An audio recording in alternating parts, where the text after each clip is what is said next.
Brenda një kohë të shkurtër, policia e Shkodrës ja ka dalë të zbardhë ngjarjen e mbrëmjes së të premtes në Ranza Bushat të Vaudesit, ku qellua me armë zjarri ndaj një mjeti të blinduar tip Audi.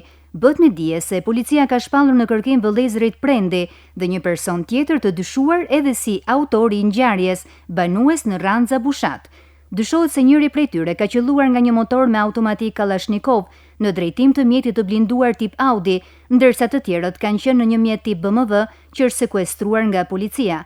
Bëhet me dije se vetura tip BMW është dëmtuar edhe ajo nga plumbat, duke ngritur dyshime se ka patur shkëmbim zjarri. Ndërkohë është akoma mister se cilët janë personat që gjendeshin në mjetin e blinduar, që pasi janë gjendur përballë kësaj prite me armë zjarri, dyshohet se janë kundër përgjigjur.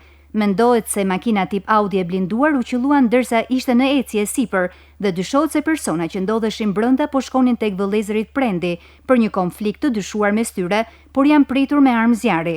Uniformat blu kanë ushtruar kontroll në banesën e vëllezërve Prendi në Ranza Bushat, por nuk i kanë gjetur dhe janë shpallur në kërkim.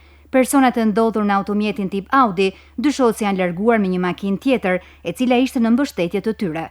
Policia ka mbledhur kamerat e sigurisë në zonën përreth, duke bërë të mundur identifikimin e autorëve të dyshuar dhe sekuestrimin e automjetit tip BMW. Uniformat blu vijojnë punën për zbardhjen e plotë të ngjarjes.